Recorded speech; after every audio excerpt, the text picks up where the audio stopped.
ఉన్న బంగారాన్ని విడిపించి ఆ రోజు ఆన్లైన్ రేటుకే మేము కొంటాం. Sharma gold company.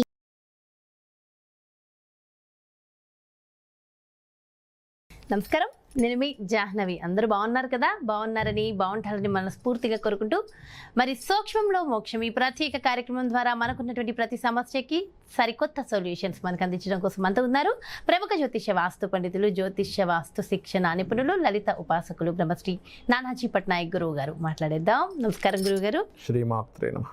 అయితే గురుగారు, ఈసారి అమావాస్య శుక్రవారం వచ్చింది కాబట్టి మనకి ఇంట్లో లక్ష్మి కావాలి, ధనం సమృద్ధిగా ఉండాలి అనుకుంటూ ఉంటాం. ఖచ్చితంగా శుక్రవారం అనగానే మనందరికీ మైండ్లో అదే ఉంటుంది. మరి అమావాస్య కూడా లక్ష్మితో సమానం అంటారు కదా.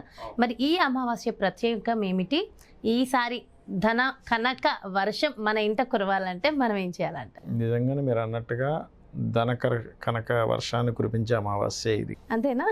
దారిద్రాన్ని తొలగించే అమావాస్య అంటారు. ఎందుకంటే మీరు చూడండి, ఇప్పుడున్న ప్లానటరీ పొజిషన్స్ ఏవైతే ఉన్నాయో, రవిచంద్రులు కలిస్తే అమావాస్య. ఈ రవిచంద్రులతో పాటు శుక్రుడు కూడా ఉన్నాడు, ధనాన్ని ఇచ్చే కారకుడు. అదేవిధంగా ఈ అమావాస్య శుభకర్తెరలో ఉంది. శుభకర్తెరి అంటే అమావాస్య ఎక్కడ ఏర్పడింది? మిథున రాశిలో ఏర్పడింది. దానికి వెనక రాశిలో గురువు ఉన్నాడు, ముందు రాశిలో బుధుడు ఉన్నాడు. అంటే ఏంటి? శుభకర్తలు, రెండు శుభగ్రహాల మధ్యన అమావాస్య పడి ఆ అమావాస్య ప్రదేశంలో శుక్రుడు ఉన్నాడు. అంటే దీని అర్థం ఏమిటి? మీరు ఏదైనా సరే పూజ చేసినట్లయితే ఖచ్చితంగా లక్ష్మీ ప్రాప్తి కలుగుతుంది. అయితే ఎలా కలుగుతుంది లక్ష్మీ ప్రాప్తి? ఏం అమావాస్య ఒక్కరోజు పూజ చేయగానే వెంటనే వస్తుందా? కాదు. మీరు బాగా అర్థం చేసుకోండి. ఈ అమావాస్య నుంచి మీరు ఏ పని చేసినా అమ్మవారికి సమర్పిస్తున్నాననే భావనతో చేయండి. ఏ పని చేసినా అమ్మ లక్ష్మీనికి సమర్పిస్తున్నాను, లక్ష్మీదేవికి సమర్పిస్తున్నాను అనే భావంతో చేస్తే, ఎప్పుడు కూడా మనం ఒక ముహూర్తం పెట్టుకుంటాం చూసారా, ఒక వివాహానికనో షాప్ ఓపెనింగ్ కనో, అట్లాగే అప్పుడు ప్లానటరీ పొజిషన్స్ని చూసుకుంటాం. అంటే ఏంటి? ఆ రోజు అప్పుడున్న పరిస్థితుల్లో బుధుడు ఎలా ఉన్నాడు, రవి ఎలా ఉన్నాడు, చంద్రబలం ఎలా ఉంది, తారాబలం ఎలా ఉంది, లగ్న శుద్ధి ఎలా ఉంది, సప్తమ శుద్ధి ఎలా ఉంది, ఇలా చతుర్థ శుద్ధి ఎలా ఉంది, ఇలా రకరకాలు చూస్తూ ఉంటారు. అష్టమ శుద్ధి ఎలా ఉందని. అలాగే కొన్నిసార్లు అమావాస్యలు కావచ్చు, పౌర్ణమి కావచ్చు, చతుర్దశి, ఏకాదశి ఇలా వచ్చినప్పుడు అప్పుడుండే ప్లానటరీ పొజిషన్స్ దాని మీద ఎఫెక్ట్ చూపిస్తుంది. అమావాస్య రోజు చాలా క్లియర్గా మనం ఇందాక చెప్పుకున్నట్టుగా శుక్రుడేమో అమావాస్యతోని శుభకర్తెల్లో అమావాస్య పడింది. అలాంటప్పుడు మనకి ఆ రోజు శుక్రవారం పూట సాయంత్ర సమయంలో ప్రత్యేకంగా, ఎందుకంటే ఎప్పుడైనా సరే మీరు లక్ష్మీదేవి పూజ ఉదయం కంటే సాయంత్రం మరింత విశేషం కాబట్టి సాయంత్రం పూజ స్త్రీలు ప్రత్యేకంగా, మనకి శాస్త్రాల్లో స్త్రీ గనక నిత్యము లక్ష్మీ అష్టోత్తరం చదువుకుంటే ఆ ఇంట్లో దారిద్రం ఉండదు అని చెప్పబడింది. లక్ష్మీ అష్టోత్తరం చదువుకోవాలి కేవలం స్త్రీ, మిగతా ఏమీ లేదా లలిత చేసుకోవచ్చు. అయితే సాయంత్ర సమయంలో చక్కగా అలంకరణ చేసుకొని, అమ్మవారిలాగే స్త్రీ కూడా అలంకరణ చేసుకొని, మీరు అమ్మవారికి సంబంధించినటువంటిది ఏదైతే పటం ఉంటుందో పటాన్ని పెట్టుకొని చక్కగా ఈ పద్మాలతో పూజిస్తే ఇంకా మంచిది. అంటే కమలం పువ్వుతో ఒక 11 పద్మాలతో ఒక్కొక్క నామం చెప్పుకుంటూ చేయొచ్చు. 11 చేయొచ్చు. లేదంటే నాకు ఇంకా పెద్ద పూజ గది ఉంది, 108 నామాలతో 108 పద్మాలతో చేస్తానంటే ఇంకా మంచిది. ఎందుకు అంటే ఈ పద్మానికి గ్రహం శుక్రుడుగా చెప్తూ ఉంటారు, శుక్రగ్రహంగా చెప్తూ ఉంటారు. శుక్రుడు చంద్రుడు కాంబినేషన్ ఇస్ పద్మం.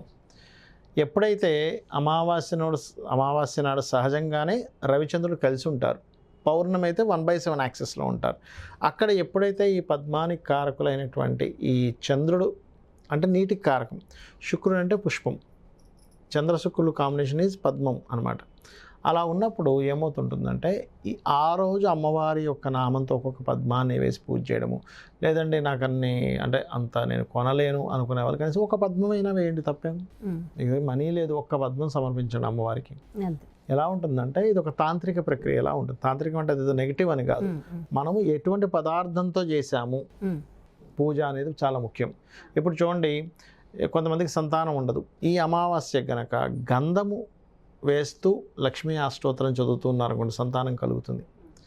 అలా కాకుండా కొంతమందికి ఏమవుతుంటుందంటే, ఏమంటే నాకు అప్పుల బాధలు ఎక్కువగా ఉన్నాయి, అమ్మవారిని బిల్వపత్రంతో గనక చేసినట్లయితే అప్పుల బాధలు తగ్గుతాయి. అదేవిధంగా అదే అమావాస్య నాడు ఓం అపర్ణాయ నమః మంత్రం ఎంత చేసుకుంటే అంత తొందరగా అప్పుల బాధలు తగ్గుతాయి. అయితే పాయసము అమ్మవారికి నైవేద్యంగా పెట్టడం చేయాలి. పాయసం నేను పెట్టలేనండి, నాకు శక్తి లేదు, లేకపోతే ఆరోగ్యం బాగాలేదు, నేను చేయలేను అనుకునేటువంటి వారు చక్కగా ఒక ఫలం పెట్టినా సరిపోతుంది. ఒక అరటిపండు, మామిడి పండు, లేకపోతే ఒక ద్రాక్ష పండు పెట్టినా సరే అమ్మవారు స్వీకరిస్తుంది. అమ్మవారు ఖచ్చితంగా మీరు ఇది ఇవ్వాలని ఉండదు. కాకపోతే ఏంటంటే పూజ చేసేటప్పుడు మీరు ఇందాక అన్నట్టుగా భక్తి ప్రధానం. ఈ భక్తి అనే కాన్సెప్ట్ ఏంటంటే అందరికీ భక్తితో ఉండాలంటారు, కానీ ఎలా భక్తి అంటే ఏంటో తెలియదు చాలామందికి. మీరు ఒక మాట ఇప్పుడు చూడండి, పిల్లవాడు రాలేదు అంటే ఒక చిన్న ఎమోషన్తో మీకు కలిపి చెప్తాను. స్కూల్ నుంచి పిల్లవాడు రావాల్సిన సమయాన్ని 4 గంటలకు రాలేదు, 4:15 అయింది, 4:30 అయింది, 4:45 కూడా అయిపోతుంది, 5 దగ్గర పడింది. అప్పుడు అమ్మ మనసు ఎలా ఉంటుందంటే ఇంకేం లేదు, ఎప్పుడు ఆ మాట అమ్మ అని మాట విందామా అని చెవులు అలా నెక్కబుచ్చుకొని ఉంటాయి. స్కూల్కి ఫోన్ చేస్తానేమో మీ అబ్బాయి వెళ్ళిపోయాడని చెప్తారు. వీడేం చేస్తాడు, మధ్యలో ఫ్రెండ్తో కలిసి ఎక్కడో ఐస్ క్రీమ్ తింటూ లేట్ అయ్యి వస్తాడు ఇంటికి.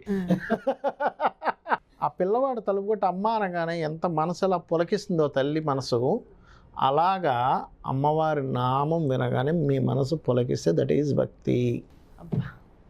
కళ్ళు చెమ్మరిల్లి మనసు పులకిస్తే భగవంతుడు నామానికి, భగవంతుడు స్తోత్రానికి దాన్ని భక్తి అంటారు. మీరు చెప్పగానే నా కళ్ళు చెమ్మరిల్లే, చూసారా? అంటే నిజంగా నాకు తెలిసి ఇన్వాల్వ్ అయిన ప్రతి ఒక్కళ్ళ ఫీలింగ్ అదే ఉండదు. అది భక్తి. అలా మీరు చేయగలిగితే ఈ పాపకర్మ దగ్ధం అవుతుంది. ఎప్పుడైతే పాపకర్మ దగ్ధం అవుతుందో దారిద్ర నాశనం అవుతుంది. ఈ అమావాస్య చేయడం వల్ల లక్ష్మీ ప్రాప్తి కలుగుతుంది. మహద్భుతం. అస్సలు చూడండి, అంటే యోగాలు మనకి పక్కనే ఉన్నాయి, తెలియక మనమే అంధకారంలో ఉన్నామా అనిపిస్తుంది. సో ఎంత ఉంటుంది కదా అమ్మవారు, ఎంత ఉంటుంది. మీరు ఒకటే ఎప్పుడైనా సరే లక్ష్మీ ప్రాప్తి మనిషికి కలగాలి అంటే మీరు చేసే ప్రతిదీ లక్ష్మీదేవికి సమర్పిస్తున్నాను, లక్ష్మీదేవి కోసం చేస్తున్నాను చేయండి. ఇప్పుడు చూడండి, చిన్నపిల్లవాడు ఇందాక నేను చెప్పిన ఉదాహరణలోనే పిల్లడి కోసం వండుతున్నాను, తెల్ల ఎలా ఉంటుంది, ఇంకొక ముద్ద ఎక్కువ తింటే బాగున్నాను, ఇందులో ఇంకొంచెం వీడికి ఈ బలం రావట్లేదు, సన్నగా ఉన్నాడు, వీళ్ళు లావు అవ్వాలంటే ఏం చేయాలి, ఇవన్నీ ఆలోచిస్తూ పెడతాం. అలాగే భగవంతుడి విషయంలో కూడా అలా చేయాలి. ఆటోమేటిక్గా ఇది ఇవి తింటే ఈ పోషకాలు వస్తాయి, అవి తింటే ఈ పోషకాలు వస్తాయి అన్నట్టుగా అమ్మకి, అమ్మ ఎలా అయితే పిల్లడి మీద చూపిస్తుందో ఒక భక్తుడు భగవంతుడి మీద అలా చూపించాలి. అబ్బా నిజంగా అద్భుత. నా భూతో నా భవిష్యత్, ఈ మాటలు వింటుంటే కూడా పులకించిపోతుంది గురువు గారు. చాలా చాలా అద్భుతంగా వివరించారు. అమ్మ భగవంతుడు మించినటువంటి గొప్ప విషయం కానీ ఏమీ లేదు ఈ విశ్వంలో. ఎంతో డీటెయిల్గా ఎక్స్ప్లెయిన్ చేశారు. Thank you so much Guruji. నమస్కారం. శ్రీమాత్రే నమః. చూసారు కదండి, నిజంగా అసలు వీడియో మొత్తం వింటున్నంతసేపు ఇంకా వినాలనిపిస్తుంది కదా. అంటే అమ్మవారిని మనం మన పసిపిల్లాడిలాగా మన పిల్లల్ని ఎంత బాగా చూసుకుంటామో అమ్మవారిని అట్లా చూసుకోవాలనేది ఎంతో చక్కగా ఎక్స్ప్లెయిన్ చేస్తూ, మరి మనకున్నటువంటి దారిద్ర నాశనం కోసం ఈ శుక్రవారం వచ్చే అమావాస్య అద్భుతమైన రోజు. ఆ రోజు మనందరం కూడా ఆచరించవలసిన విధి విధానాలు, ఏ సమస్యతో బాధపడే వారికి ఎలాంటి పరిహారం ఉంటుందనేది కూడా డీటెయిల్గా ఎక్స్ప్లెయిన్ చేసేసారు కదా మన గురువు గారు.